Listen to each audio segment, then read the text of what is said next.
Hello students, welcome to Conation IELTS Academy YouTube channel. Today we are going to solve the reading 302 RCIA 08J. The pattern for solving this reading which we'll be following is that first we'll read the reading here and then after reading we'll solve it live only. Together you and me we are going to solve it together.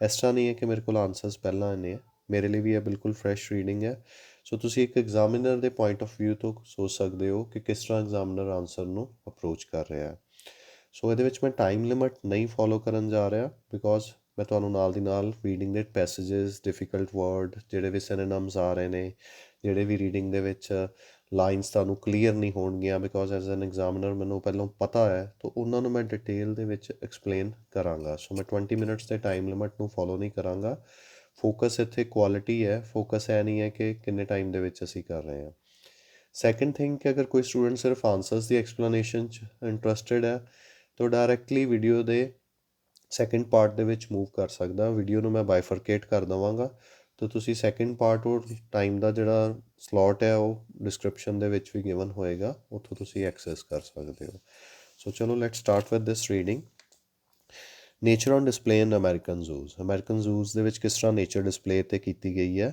The first zoo in the United States opened in Philadelphia in 1874, followed by the Cincinnati Zoo the next year. By 1940s, there were zoos in more than 100 American cities. So first zoo is he, but 1940 तक आने 100 zoos आ गए. The Philadelphia Zoo was more thoroughly planned. Thoroughly means very detailed. The pronunciation is thoroughly. And better financed than most of the hundreds of zoos that would open later.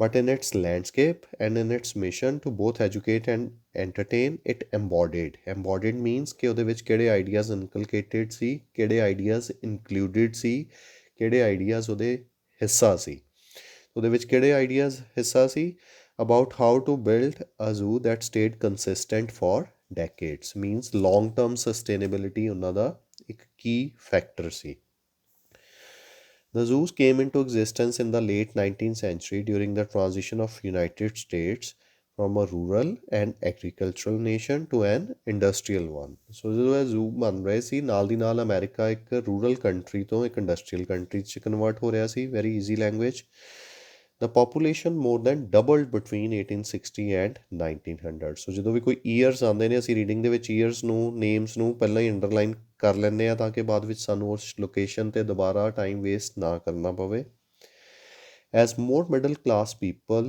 lived in cities. Middle class means people who are moderately rich ਜਿਹੜੇ ਨਾ effluent class 'ਚ ਆਉਂਦੇ ਨੇ ਨਾ poor class 'ਚ ਅਤੇ question ਹੋ ਸਕਦਾ ਅੰਡਰਲਾਈਨ ਕਰ ਲੈਣਾ ਇਹਨੂੰ They began seeking new relationships with the natural world as a place for recreation, self-improvement and spiritual renewal. ਉਹ ਤਿੰਨ ਕਾਰਨਾਂ ਕਰਕੇ ਜ਼ੂਜ਼ ਦੇ ਵਿੱਚ ਜਾਂ ਨੇਚਰ ਦੇ ਨਾਲ ਆਪਣੀ ਰਿਲੇਸ਼ਨਸ਼ਿਪ ਬਣਾਉਣ ਵਾਸਤੇ ਆਉਂਦੇ ਸੀ ਪਹਿਲਾ ਸੀ ਰੀਕ੍ਰੀਏਸ਼ਨ ਕੀ ਹੁੰਦਾ physical workout extracurricular activities ਵਗੈਰਾ second is self improvement and third is spiritual means ਆਤਮਿਕ ਤੌਰ 'ਤੇ ਉਹ ਖੁਸ਼ ਫੀਲ ਕਰਨ ਲਈ ਆਉਂਦੇ ਸੀ ਆਪਣੀ ਸਪਿਰਿਟ ਨੂੰ ਖੁਸ਼ ਕਰਨ ਲਈ Cities established systems of public parks and natural tourism already popular because even more fashionable with the establishment of national park. So ਉਹ ਜ਼ਿਆਦਾ ਫੈਸ਼ਨੇਬਲ ਹੋ ਗਿਆ ਨੈਸ਼ਨਲ ਪਾਰਕਸ ਦੀ ਇਸਟੈਬਲਿਸ਼ਮੈਂਟ ਦੇ ਨਾਲ nature was thought to be good for people of all ages and classes ਸਭ ਲਈ nature ਨੂੰ ਵਧੀਆ ਮੰਨਿਆ ਜਾਂਦਾ ਸੀ nature study was incorporated into school curricula ਕੀ ਹੁੰਦਾ ਹੈ ਕਰਿਕੂਲਮ ਦਾ ਸ਼ਾਰਟ ਫਾਰਮ ਹੈ syllabus means and natural history collecting became an increasingly popular pastime so ਇਹ ਬਹੁਤ ਹੀ ਇੱਕ ਹੌਬੀ ਬਣ ਗਈ ਪਾਸ ਟਾਈਮ ਬਣ ਗਿਆ ਲੋਕਾਂ ਦਾ ਨੈਚੁਰਲ ਹਿਸਟਰੀ ਨੂੰ ਕਲੈਕਟ ਕਰਨਾ So it became an increasingly popular pastime for people. Second column te aanne at the same time the fields of study which were previously thought of as natural history grew into separate areas such as taxonomy, experimental embryology and genetics, each with its own experts and structures. So ਉਹਨੇ ਕਹਿ ਰਿਹਾ ਕਿ natural history ਉਹ ਨਵੇਂ areas ਦੇ ਵਿੱਚ ਆ ਗਈ ਉਹਦੇ ਵਿੱਚ ਦੋ ਏਰੀਆਜ਼ ਉਹਨਾਂ ਦਿੱਤੇ ਆ ਟੈਕਸੋਨਮੀ ਹੁੰਦੀ ਹੈ ਜਿਸ ਤਰ੍ਹਾਂ ਟੈਕਸੋਡਰਮਿਸਟਸ ਹੁੰਦੇ ਨੇ ਕਿ ਜਿਹੜੇ ਐਨੀਮਲਸ ਨੂੰ ਸਟਫ ਕਰਦੇ ਨੇ ਲਾਈਕ ਐਨੀਮਲ ਦੀ ਸਕਿਨ ਪੂਰੀ ਦੀ ਪੂਰੀ ਯੂਜ਼ ਕਰਕੇ ਉਹਦੇ ਵਿੱਚ ਕੁਛ ਮਟੀਰੀਅਲ ਫਿਲ ਕਰ ਦਿੰਦੇ ਨੇ ਅਤੇ ਫਿਰ ਲੋਕ ਉਹਨੂੰ ਆਪਣੇ ਡਰਾਇੰਗ ਰੂਮਸ ਵਗੈਰਾ 'ਚ ਹੈਂਗ ਕਰਦੇ ਨੇ ਐਜ਼ ਅ ਡੈਕੋਰੇਸ਼ਨ ਪੀਸ, ਉਹਨੂੰ ਟੈਕਸੋਨੋਮੀ ਕਹਿੰਦੇ ਆ। ਐਕਸਪੈਰੀਮੈਂਟਲ ਐਮਬ੍ਰੋਇਓਲੋਜੀ ਮੀਨਸ ਡਿਫਰੈਂਟ ਸਪੀਸ਼ੀਜ਼ ਨੂੰ ਇੰਟਰਚੇਂਜ ਕਰਕੇ ਕੁਛ ਜਿਸ ਤਰ੍ਹਾਂ ਨਵੇਂ ਸਪੀਸ਼ੀਜ਼ ਜਿਸ ਤਰ੍ਹਾਂ ਡੌਗਸ 'ਚ ਹੁੰਦਾ ਉਹ ਚੀਜ਼। ਉਹਨੇ ਕਿਹਾ ਕਿ ਨੈਚੁਰਲ ਹਿਸਟਰੀ ਦੀਆਂ ਨਵੀਆਂ ਫੀਲਡਸ ਆ ਗਈਆਂ, ਐਗਜ਼ਾਮੀਨਰ ਦਾ ਵਿਊ ਪੁਆਇੰਟ ਮੇਨ ਇੱਥੇ ਆ। As laboratory research gain prestige means respect ਹੋ ਗਈ laboratory research the. In the zoology departments of American universities, the gap between professional and amateur very very important word। amateur means ਕੋਈ ਵੀ ਜਿਹੜਾ ਨੌਸਿੱਖਿਆ ਹੁੰਦਾ ਕਿਸੇ field 'ਚ ਜਿਹੜਾ ਨਵਾਂ ਆਉਂਦਾ। ਸੋ ਜਿਹੜਾ ਗੈਪ ਸੀ ਪ੍ਰੋਫੈਸ਼ਨਲ ਮੀਨਸ ਐਕਸਪਰਟਸ ਅਤੇ ਨੌਸਿੱਖੀਆਂ ਦਾ ਜਿਹੜਾ ਗੈਪ ਸੀ ਸਾਇੰਟੀਫਿਕ ਐਕਟੀਵਿਟੀਜ਼ ਦੇ ਵਿੱਚ ਉਹ ਵੱਧ ਗਿਆ। And previously natural history had been open to amateurs and was easily popularised. ਪਹਿਲਾਂ ਨੈਚੁਰਲ ਹਿਸਟਰੀ ਨੌਸਿੱਖੀਆਂ ਐਮੇਚਰਸ ਲਈ ਵੀ ਓਪਨ ਸੀ, ਈਜ਼ੀਲੀ ਪੋਪੂਲਰਾਈਜ਼ ਸੀ, but research required access to microscopes, other equipment in laboratories as well as advanced education. So education ਵੀ ਚਾਹੀਦੀ ਸੀ ਉਹਨਾਂ ਨੂੰ ਨਾਲ ਦੀ ਨਾਲ ਹੀ। ਸੋ ਇਸ ਕਰਕੇ ਜਿਹੜਾ ਗੈਪ ਸੀ ਹੁਣ ਹਰ ਕਿਸੇ ਦੇ ਵਾਸਤੇ ਉਹ ਕੰਮ ਨਹੀਂ ਰਹਿ ਗਿਆ, ਰਿਸਰਚ ਸਿਰਫ ਹੁਣ ਐਕਸਪਰਟਸ ਹੀ ਕਰ ਸਕਦੇ ਸੀ। The new zoos set themselves apart from traveling animal shows। So traveling animal shows ਕੀ ਹੋ ਗਏ, ਸਰਕਸ ਵਗੈਰਾ। ਤਾਂ ਉਹਨਾਂ ਤੋਂ ਕਿਸ ਤਰ੍ਹਾਂ ਉਹਨਾਂ ਨੇ ਆਪਣੇ ਆਪ ਨੂੰ ਅਲੱਗ ਕੀਤਾ, by stating their mission as education and advancement of science। ਉਹਨਾਂ ਨੇ ਕਿਹਾ ਕਿ ਸਾਡਾ ਮਿਸ਼ਨ ਸਿਰਫ ਸਾਇੰਸ ਦੀ ਐਡਵਾਂਸਮੈਂਟ ਹੈ, ਇਨ ਐਡੀਸ਼ਨ ਟੂ ਰੀਕ੍ਰੀਏਸ਼ਨ। ਸਾਡਾ ਮੇਨ ਐਂਟਰਟੇਨਮੈਂਟ ਜਾਂ ਰੀਕ੍ਰੀਏਸ਼ਨ ਪਰਪਸ ਨਹੀਂ ਹੈਗਾ। Zoos presented zoology for the non-specialist at a time when intellectual distance between the amateur naturalists and laboratory-oriented zoologists was increasing। So ਉਹਨਾਂ ਨੇ ਕੀ ਕੀਤਾ ਕਿ ਜ਼ੂਜ਼ ਨੇ ਉਹ ਗੈਪ ਫਿਲ ਕੀਤਾ, ਕਿ ਜਿਹੜਾ ਗੈਪ ਉੱਪਰ ਵਾਲੇ ਪੈਰਾ 'ਚ ਦਿੱਤਾ ਹੋਇਆ ਕਿ ਐਮੇਚਰਸ ਦੇ ਵਿੱਚ ਅਤੇ ਲੈਬੋਰਟਰੀ ਓਰੀਐਂਟਡ ਕੌਣ ਹੋ ਗਏ, ਪ੍ਰੋਫੈਸ਼ਨਲਸ ਦੇ ਵਿੱਚ ਜਿਹੜਾ ਗੈਪ ਸੀ ਨਾ ਉਹਨੂੰ ਉਹਨਾਂ ਨੇ ਕਵਰ ਕਰਨ 'ਚ ਹੈਲਪ ਕੀਤੀ, ਕਿ ਜਿਹੜੇ ਆਮ ਲੋਕ ਐਨੀਮਲਸ ਤੋਂ ਦੂਰ ਹੁੰਦੇ ਜਾ ਰਹੇ ਸੀ। ਬਿਕੋਜ਼ ਉਹਨਾਂ ਨੇ ਪਹਿਲਾਂ ਵੀ ਫਸਟ ਕਾਲਮ 'ਚ ਵੀ ਗੱਲ ਕੀਤੀ ਸੀ, ਰੂਰਲ ਤੋਂ ਅਰਬਨ ਹੋਈ ਜਾ ਰਿਹਾ ਸੀ ਨਾ ਅਮਰੀਕਾ। ਤਾਂ ਆਮ ਲੋਕ ਜ਼ੂਜ਼ ਤੋਂ ਦੂਰ ਹੋਣ ਦੀ ਵਜ੍ਹਾ ਨਾਲ ਉਹਨਾਂ ਦਾ ਨੈਚੁਰਲ ਵਰਲਡ ਦੇ ਨਾਲ ਲਿੰਕ ਖਤਮ ਹੋਈ ਜਾ ਰਿਹਾ ਸੀ। ਸੋ ਇਹ ਗੈਪ ਨੂੰ ਫਿਲ ਕੀਤਾ ਜ਼ੂਜ਼ ਨੇ। So next they attracted wide audiences and quickly became a feature of ever growing and forward thinking city. ਉਹਨਾਂ ਨੇ ਬਹੁਤ ਜ਼ਿਆਦਾ ਆਡੀਅੰਸ ਨੂੰ ਅਟਰੈਕਟ ਕੀਤਾ ਐਂਡ ਉਹ ਬਹੁਤ ਹੀ ਫਾਰਵਰਡ ਥਿੰਕਿੰਗ ਸਿਟੀਜ਼ ਦੇ ਵੱਲ ਉਹਨਾਂ ਨੇ ਅਟਰੈਕਟ ਕੀਤਾ। They were emblems of civic pride on a level of importance with art museums. Emblems ਕੀ ਹੁੰਦੇ ਨੇ, ਸਿੰਬਲਸ। ਸੋ ਉਸ ਇੱਕ ਸਿਟੀ ਲਈ ਇੱਕ ਬਹੁਤ ਹੀ ਮਾਣ ਵਾਲੀ ਗੱਲ ਸੀ। ਆਰਟ ਮਿਊਜ਼ੀਅਮਸ ਦੇ ਉਹਨਾਂ ਨੂੰ ਇਕੁਅਲ ਸਮਝਿਆ ਜਾਂਦਾ ਸੀ, ਹਿਸਟਰੀ ਮਿਊਜ਼ੀਅਮਸ ਦੇ ਅਤੇ ਬੋਟੈਨੀਕਲ ਗਾਰਡਨਸ ਦੇ ਵੀ ਇਕੁਅਲ ਹੀ ਸਮਝਿਆ ਜਾਂਦਾ ਸੀ ਇਹਨਾਂ ਨੂੰ। Most American zoos were founded and operated as part of public parks administration।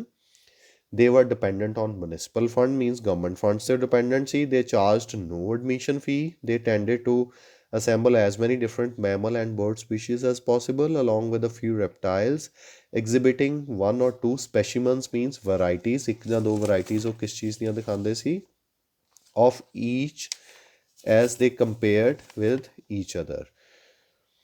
And they competed with each other to become the first to display a rarity like rhinoceros। ਸੋ ਰਾਈਨੋਸਰਸ ਵਗੈਰਾ ਵਰਗੇ ਜਿਹੜੇ ਨਵੇਂ animal ਸੀ ਉਹਨਾਂ ਨੂੰ ਦਿਖਾਉਣ ਲਈ ਇੱਕ ਦੂਸਰੇ ਨਾਲ ਬਹੁਤ ਕੰਪੀਟੀਸ਼ਨ ਰੱਖਦੇ ਸੀ। In the constant effort to attract the public to make return visits, certain types of displays came in and out of fashion। For example, dozen of zoos built special islands for large population of monkeys ਨੇ ਉਹਨਾਂ special islands ਬਣਾ ਦਿੱਤੀਆਂ।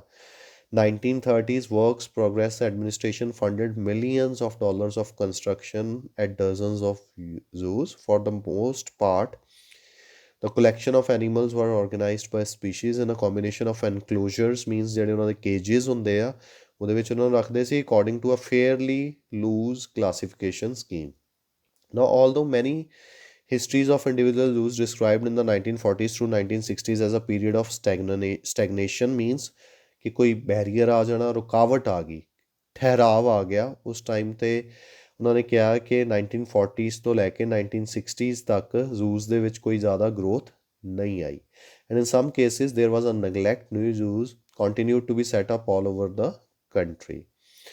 But ਫਿਰ ਵੀ ਨਵੇਂ ਜ਼ੂਜ਼ setup ਹੁੰਦੇ ਰਹੇ। ਭਾਵੇਂ ਕਿ ਕੁਛ ਜਗ੍ਹਾ 'ਤੇ ਜ਼ੂਜ਼ ਨੂੰ ਇਗਨੋਰ ਵੀ ਕੀਤਾ ਗਿਆ, ਬਟ ਫਿਰ ਵੀ ਨਵੇਂ ਜ਼ੂਜ਼ ਸੈਟਅਪ ਹੁੰਦੇ ਰਹੇ। The 1940s and 50s, the first zoos designed specifically for children were built. So children ਲਈ zoos ਕਦੋਂ ਆ ਰਹੇ ਨੇ? 40s and 50s ਦੇ ਵਿੱਚ। Some with appeal of farm animals, ਕੁਛ ਦੇ ਵਿੱਚ ਉਹਨਾਂ ਨੇ ਕੀ ਇਨਕਲੂਡ ਕਰ ਲਿਆ ਹੁਣ? Farm animals ਨੂੰ ਇਨਕਲੂਡ ਕਰ ਲਿਆ। What else? Next line read ਕਰਦੇ ਆ।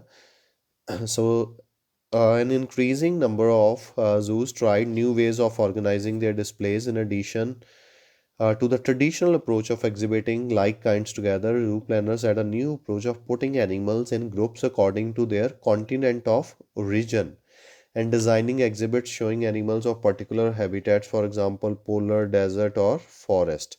So ਪਹਿਲਾਂ ਉਹਨਾਂ ਨੂੰ ਐਨੀਮਲਸ ਦੀ ਸਪੀਸ਼ੀਜ਼ ਦੇ ਅਕੋਰਡਿੰਗ ਗਰੁੱਪ ਕਰਦੇ ਸੀ, ਬਟ ਹੁਣ ਐਨੀਮਲਸ ਨੂੰ ਗਰੁੱਪ ਕਰਨਾ ਸ਼ੁਰੂ ਕਰ ਦਿੱਤਾ ਉਹਨਾਂ ਦੇ ਕੰਟੀਨੈਂਟ ਦੇ ਅਕੋਰਡਿੰਗ ਕਿ ਉਹ ਕਿੱਥੋਂ ਆਏ ਨੇ।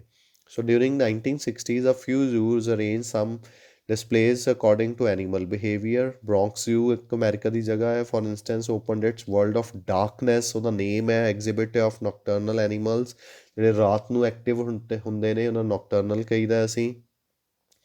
ਪੈਰਾਡੋਕਸੀਕਲੀ ਮੀਨਸ ਕਿ ਬਿਲਕੁਲ ਹੀ ਦੂਸਰੀ ਸਾਈਡ 'ਤੇ ਔਨ ਦਾ ਕੰਟਰੈਰੀ ਕੀ ਹੋ ਰਿਹਾ ਸੀ? At the same time as zoo displays began incorporating ideas about the ecological relationship between animals, big cats and primates, ਜਦੋਂ ਇਨਵਾਇਰਮੈਂਟ ਦੀ ਉਹ ਗੱਲ ਕਰ ਰਹੇ ਸੀ, but at the same time ਉਹ ਕੀ ਕਰ ਰਹੇ ਸੀ?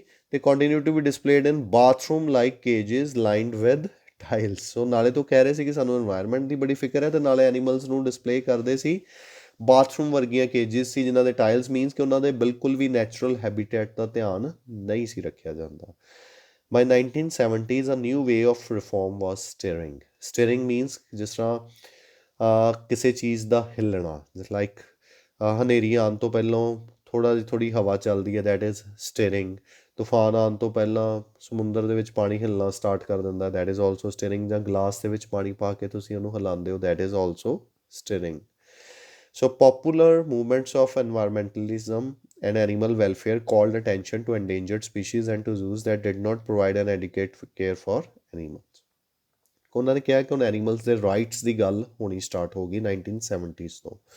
And more projects were undertaken by research scientists and zoos began hiring full-time vets. Vets ਕੌਣ ਹੁੰਦੇ ਨੇ? Veterinary doctors. ਇਹ ਲਿਸਨਿੰਗ ਲਈ ਬਹੁਤ ਇੰਪੋਰਟੈਂਟ ਵਰਡ ਹੈ ਵੈਟਸ, ਵੈਟਨਰੀ ਸਪੈਲਿੰਗਸ ਗਲਤ ਹੁੰਦੇ ਨੇ ਸਟੂਡੈਂਟਸ ਦੇ। As they stepped up captive breeding programs. Many zoos that had been supported entirely by municipal budgets began recruiting private financial support, charging admission fee in the prosperous 1980s and 1990s. So ਜਦੋਂ rich C America 1980s and 90s ਦੇ ਵਿੱਚ zoos built realistic landscape immersion means ਕਿ ਜਿਹਦੇ ਵਿੱਚ ਤੁਸੀਂ ਚੱਲ ਕੇ ਜਾ ਸਕਦੇ ਹੋ, ਯਾਨੀ ਕਿ ਤੁਸੀਂ ਇੱਕ ਕੇਜ ਦੇ ਬਾਹਰੋਂ ਹੀ, ਬਾਊਂਡਰੀ ਵਾਲ ਦੇ ਬਾਹਰੋਂ ਹੀ ਦੇਖ ਰਹੇ ਹੋ, ਤੁਸੀਂ ਵਿੱਚ ਵਾਕ ਕਰ ਸਕਦੇ ਹੋ। ਇਮਰਜ ਕਰਨਾ ਮੀਨਸ ਕਿਸੇ ਨੂੰ ਬਿਲਕੁਲ ਵਿੱਚ ਇਨਵੋਲਵ ਕਰ ਲੈਣਾ। And many of them around the same time the tropical rainforest increasingly conservation moved to the forefront of zoo agendas. So conservation ਸੀ ਜਿਹੜੀ preservation ਸੀ, ਉਹਨੇ ਐਨੀਮਲਸ ਨੂੰ ਬਚਾਉਣਾ ਉਹਨਾਂ ਦਾ ਮੇਨ objective ਬਣ ਗਿਆ। So last para, although zoos were popular and proliferating institutions in the United States at the turn of the 20th century, historians have paid little attention to them. But historians ਨੇ ਇਹਨਾਂ ਨੂੰ ਜ਼ਿਆਦਾ ਕੋਈ ਧਿਆਨ ਨਹੀਂ ਦਿੱਤਾ। Perhaps zoos have been ignored because they were and remain still multi-purpose institutions, and as such they fall between the categories of analysis that historians often use. In addition, their stated goal of recreation, education, the advancement of science, the protection of endangered species has often conflicted. Because ਉਹ ਕਹਿ ਰਹੇ ਇਹਨਾਂ ਨੂੰ ਇੰਨਾ historians ਨੇ ਧਿਆਨ ਤਾਂ ਨਹੀਂ ਦਿੱਤਾ ਬਿਕੋਜ਼ ਇਹਨਾਂ ਦੇ ਗੋਲਸ ਹੀ ਨਹੀਂ ਕਲੀਅਰ। ਇਹਨਾਂ ਦੇ ਗੋਲ ਕਦੀ ਇਹ ਕਹਿ ਦਿੰਦੇ ਨੇ ਸਾਡਾ ਰੀਕ੍ਰੀਏਸ਼ਨ ਹੈ, ਕਦੀ ਕਹਿ ਦਿੰਦੇ ਨੇ ਐਜੂਕੇਸ਼ਨ ਹੈ, ਕਦੀ ਕਹਿ ਦਿੰਦੇ ਨੇ ਸਾਇੰਸ ਨੂੰ ਅਸੀਂ ਐਡਵਾਂਸ ਕਰਨਾ ਹੈ, ਕਦੀ ਕਹਿ ਦਿੰਦੇ ਨੇ ਅਸੀਂ ਇੰਡੇਂਜਰਡ ਸਪੀਸ਼ੀਜ਼ ਨੂੰ ਪ੍ਰੋਟੈਕਟ ਕਰਨਾ ਹੈ। ਤਾਂ ਉਹਨਾਂ ਦੇ ਗੋਲਸ ਹੀ ਆਪਸ ਦੇ ਵਿੱਚ ਕੌਨਫਲਿਕਟ ਕਰਦੇ ਰਹਿੰਦੇ ਨੇ, ਤਾਂ ਇਸ ਕਰਕੇ ਕਿਸੇ ਨੇ ਵੀ ਇਹਨਾਂ ਨੂੰ ਇੰਨਾ ਸੀਰੀਅਸਲੀ ਨਹੀਂ ਲਿਆ। ਜ਼ੂਸ ਆਕੂਪਾਈ ਅ ਡਿਫੀਕਲਟ ਮਿਡਲ ਗਰਾਊਂਡ, ਇੱਕ ਉਹਨਾਂ ਲਈ ਬਹੁਤ ਹੀ ਮਿਡਲ ਗਰਾਊਂਡ ਹੈ, ਮੀਨਸ ਦੇ ਆਰ ਸੈਂਡਵਿਚਡ। ਉਹਨਾਂ ਨੂੰ ਕੁਛ ਵੀ ਪ੍ਰੋਪਰ ਇਨਫੋਰਮੇਸ਼ਨ ਨਹੀਂ ਦਿੱਤੀ ਜਾਂਦੀ, ਉਹਨਾਂ ਨੂੰ ਕੁਛ ਵੀ ਕਲੈਰਿਟੀ ਨਹੀਂ ਦਿੱਤੀ ਜਾਂਦੀ, ਹਮੇਸ਼ਾ ਉਹ ਵਿੱਚ ਹੀ ਫਸੇ ਰਹਿੰਦੇ ਨੇ between science and showmanship means entertainment. So ਜਾਂ ਤਾਂ ਉਹ ਸਾਇੰਸ ਵਾਲਾ ਵੀ ਰੋਲ ਉਹਨਾਂ ਦਾ ਕਲੀਅਰ ਨਹੀਂ ਹੈ, ਨਾ ਹੀ ਉਹਨਾਂ ਦਾ ਸ਼ੋਮੈਨਸ਼ਿਪ ਮੀਨਸ ਐਂਟਰਟੇਨਮੈਂਟ ਵਾਲਾ। High culture and low, remote forests and cement cityscape, wild animals and urban people.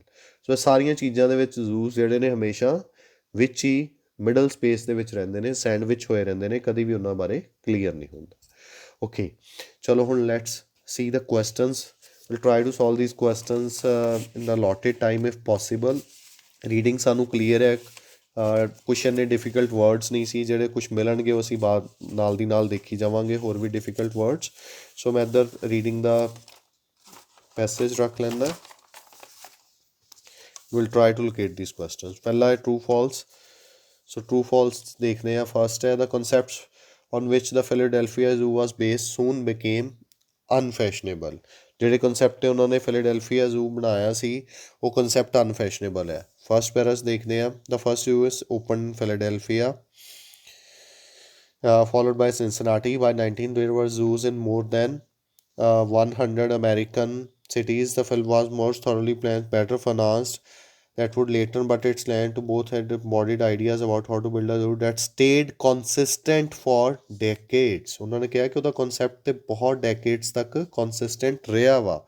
That means ਉਹ ਅਨਫੈਸ਼ਨੇਬਲ ਨਹੀਂ ਹੋਇਆ। ਤਾਂ ਫਸਟ ਦਾ ਆਨਸਰ ਸਾਡਾ ਕੀ ਹੋ ਜਾਏਗਾ? ਸਾਡਾ ਆਨਸਰ ਇਹਦਾ ਹੋ ਜਾਏਗਾ, ਇੱਥੇ ਉਹ ਕਹਿ ਰਿਹਾ ਸੀ ਅਨਫੈਸ਼ਨੇਬਲ ਹੈ, ਬਟ ਇੱਥੇ ਉਹ ਕਹਿ ਰਿਹਾ ਕਿ ਉਹ ਪੂਰੇ ਦਾ ਪੂਰਾ ਕੰਸਿਸਟੈਂਟ ਰਿਹਾ ਵਾ। ਸੋ ਅਗਰ ਉਹ ਕੰਸਿਸਟੈਂਟ ਰਿਹਾ ਦੈਟ ਮੀਨ ਉਹ ਅਨਫੈਸ਼ਨੇਬਲ ਨਹੀਂ ਸੀ। So answer will be false.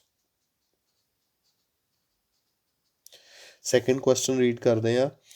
The opening of zoos coincided with a trend for people to live in urban areas। So zoos coincide ਕਰਨਾ means happen at the same time। So ਜਦੋਂ zoos ਕੀਤੇ ਸੀ, open ਹੋਏ ਆ, ਉਹਦੇ ਨਾਲ ਹੀ ਲੋਕ urban areas ਦੇ ਵਿੱਚ ਵੀ ਜਾਣੇ ਸਟਾਰਟ ਹੋ ਗਏ। ਦੋ ਕੀਵਰਡਸ ਨੇ ਇੱਥੇ।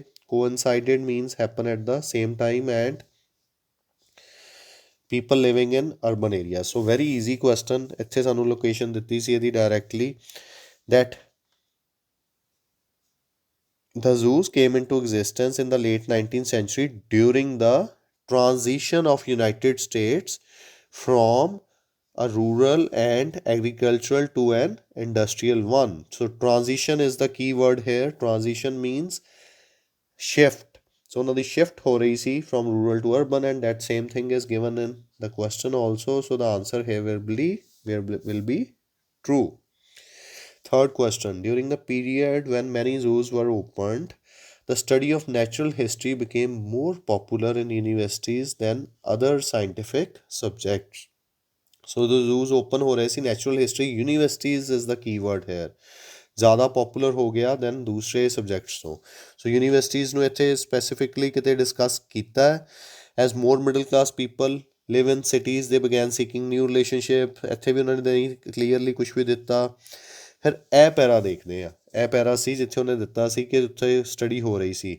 ਸੋ ਫੀਲਡਸ ਆਫ ਸਟੱਡੀ ਵਿਚ were previously thought of as natural history grew into separate areas such as taxonomy, experimental embryology, genetics, each with its own experts and structure।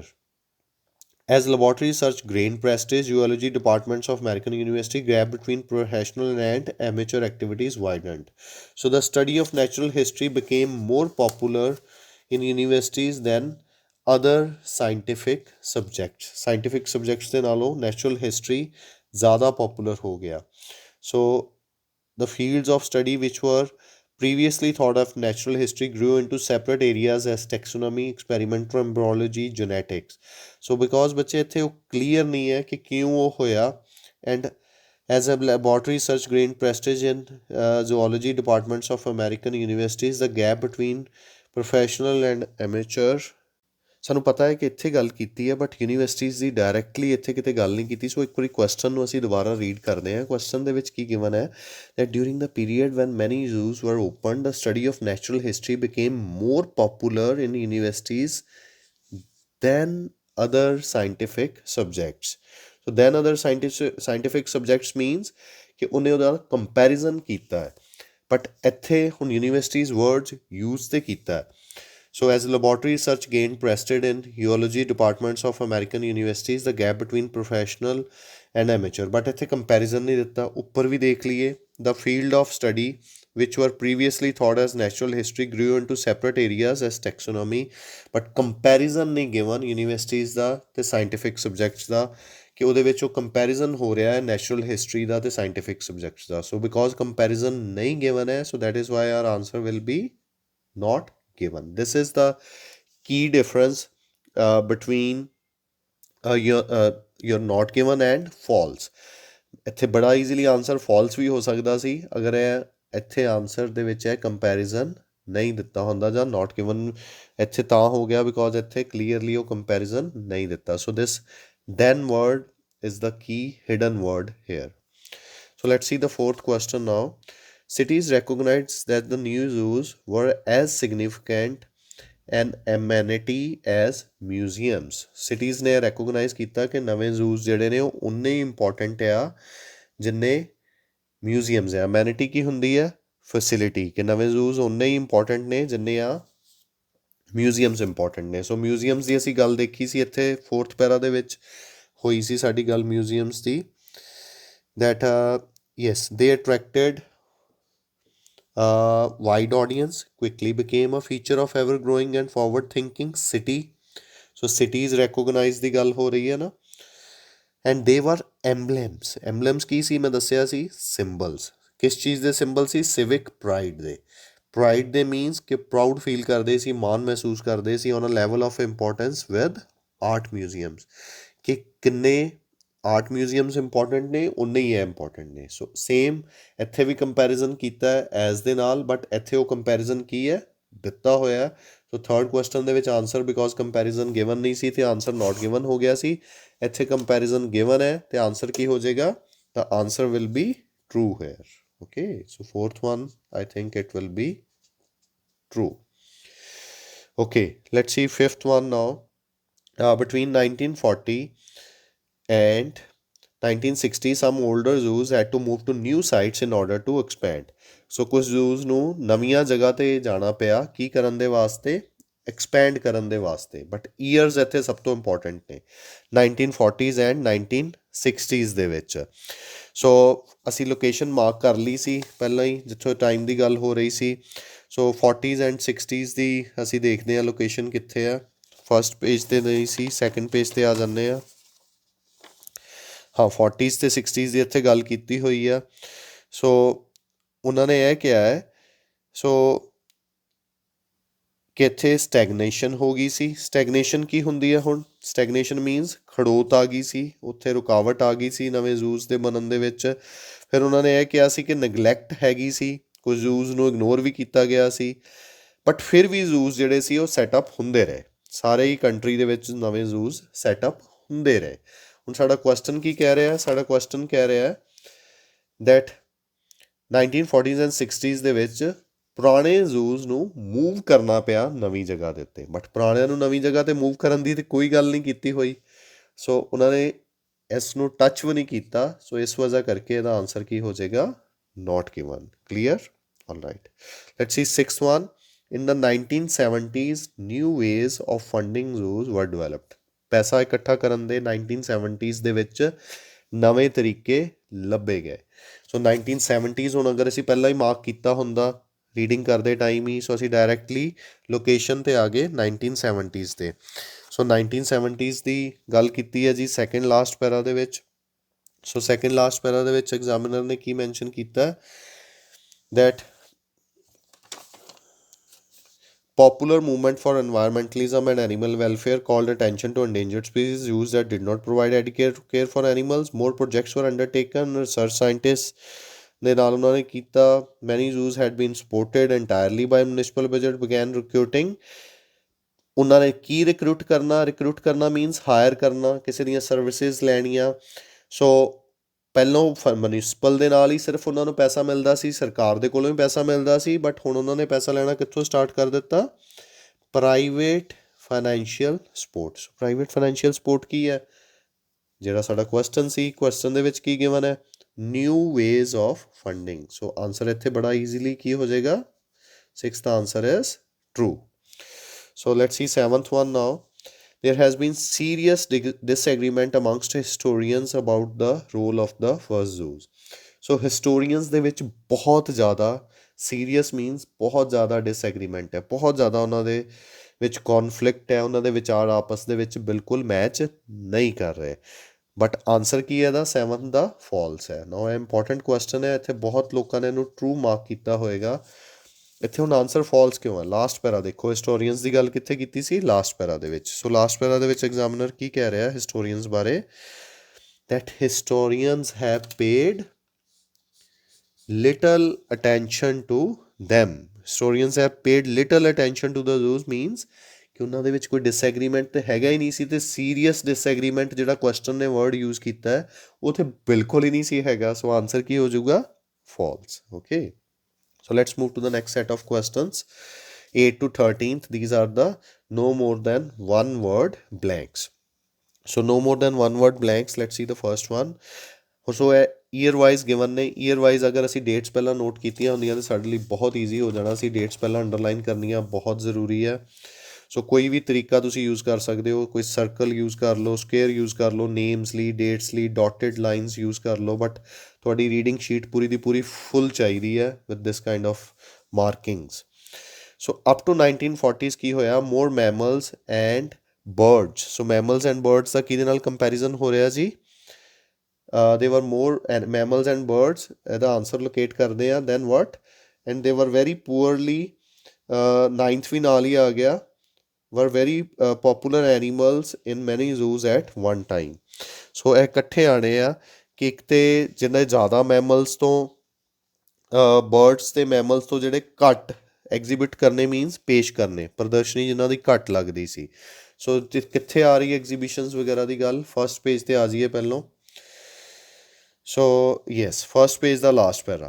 Most American zoos were founded and operated as part of public parks administration. They were dependent on municipal funds. They charged no admission fees. They tended to assemble as many different animals and bird species as possible. So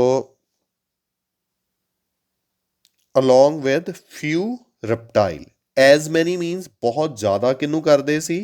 mammals ਤੇ bird species ਨੂੰ, ਤੇ ਫਿਊ ਕਿਹਨੂੰ ਕਰਦੇ ਸੀ? Reptiles ਨੂੰ। ਸੋ ਇੱਥੇ ਘੱਟ ਵਾਲਾ ਫਿਰ ਕਿਹੜਾ ਆਏਗਾ?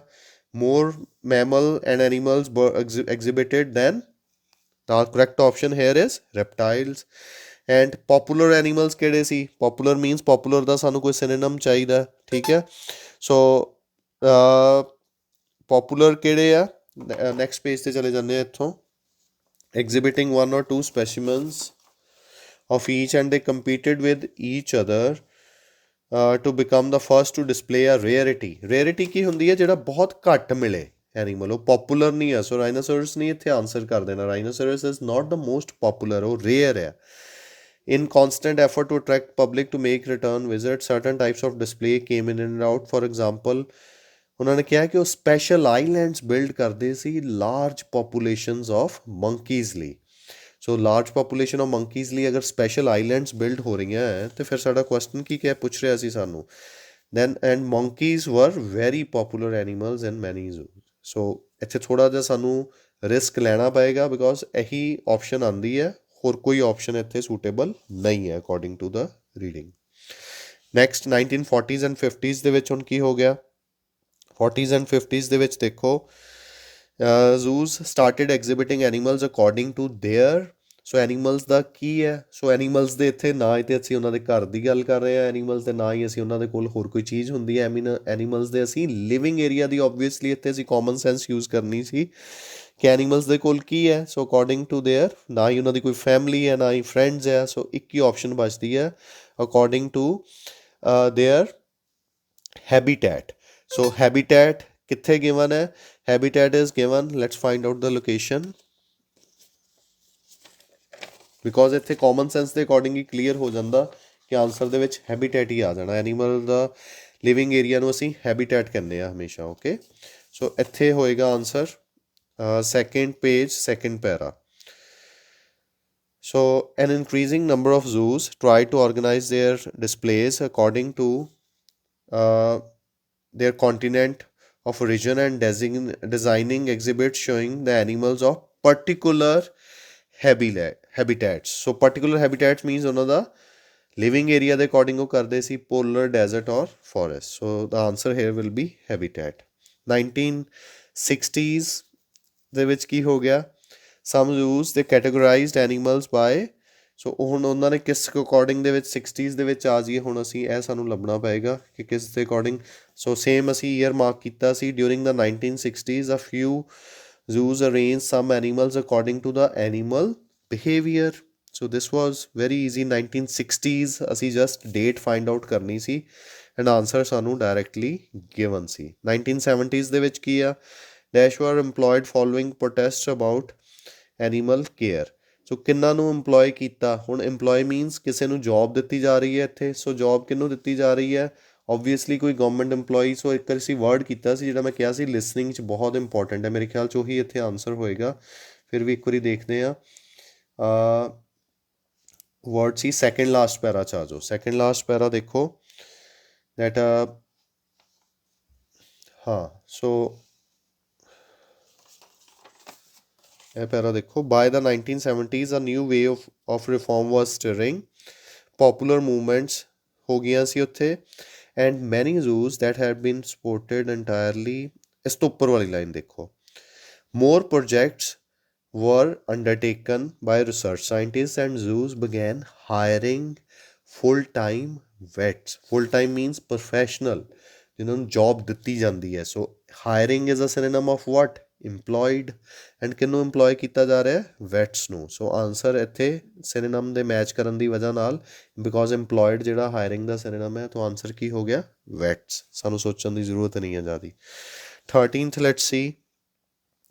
ਸੋ 1980s ਦੇ ਵਿੱਚ ਕੀ ਹੋ ਗਿਆ, the importance of conservation became greater. 1980s ਕਿੱਥੇ ਆ, importance of conservation became greater.